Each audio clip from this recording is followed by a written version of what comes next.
Hey folks, Matt from Printavo, and today I'm going to talk to you about exposure calculations. Now, an exposure calculation is a term for actually figuring out the best time for your screen to be exposed to create the optimum stencil for the best performance on your print. Today we're going to go into detail on how to do that in your shop.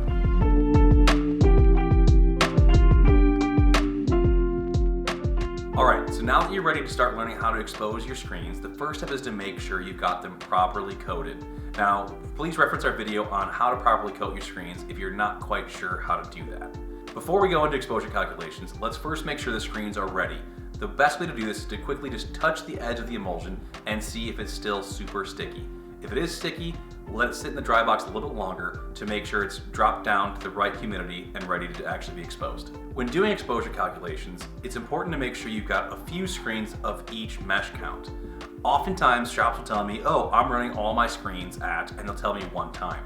Now, that may work for certain prints, but if you're getting into high detail, high definition prints, you're likely not going to have the best stencil if you're using one time for all. So it's important to have a few screens of each mesh count to test out on each and figure out the time variable for each mesh to make sure you've got the best performance of your emulsion. To get started, make sure you have a good exposure calculator. Today we're going to be using the Kiwo ExpoCheck.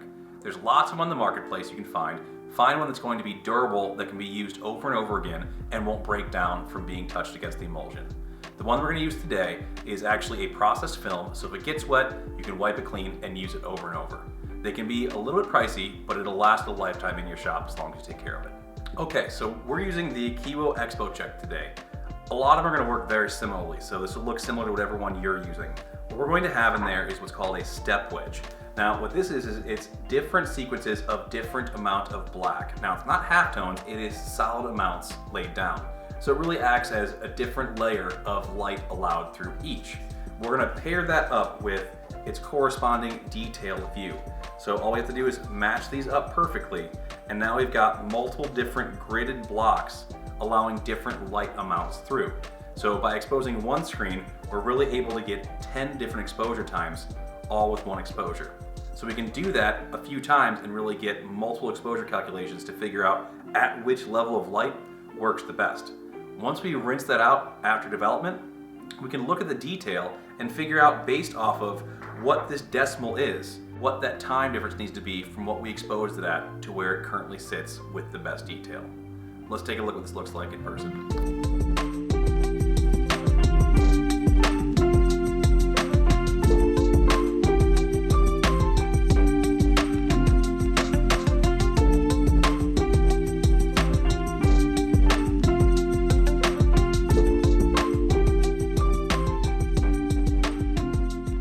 So to do the exposure calculation, I've got the time that I believe it should be. Depending on what exposure calculator you're going to use, it may say to double or triple that estimated time to allow for a higher amount of light to then have different levels of light. I'm going to go ahead and double what I think it should be and start there.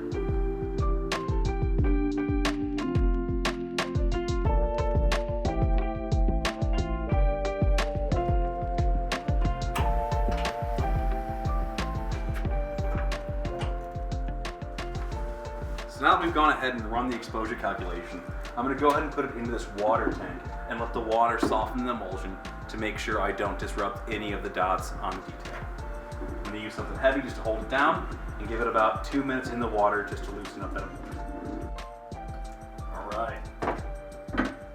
So we can see it's already starting to loosen up. I'm going to go ahead and just spray it with just the hose first and see if we can get everything cleared up. So because I let it sit in that water bath, I actually don't even need to use the pressure washer. I'm able to clear that image out with just the hose itself. The first thing I want to look for is where between these arrows I have color consistency. We see this hard line. I want to see where that hard line starts to dissipate. Right around here is where it starts to dissipate. So that means that right around here is right where the correct exposure time is going to be. So now that I know that's where I'm starting to look, I want to start to look into the detail to see what detail is being held the best. Keep in mind, I'm on a 156 mesh, so I'm not going to be able to hold the fine line dots. I want to be realistic with what I can hold, but I want to see which one is holding the best detail out of those.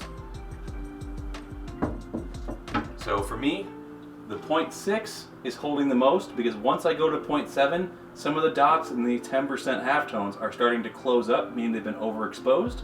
So the 0.6 is the one that I feel is the best. So I had this set to 74 seconds on the exposure unit, which was more than I knew it had to be. And according to this, it says it's 60% of that time.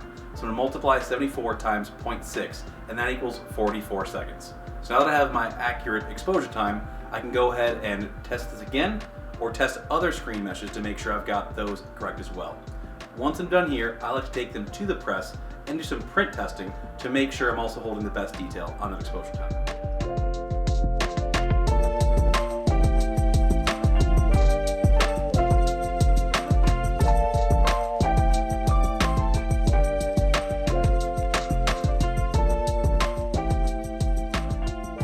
So now that you know what a true exposure calculation is, you can start doing it in your shop.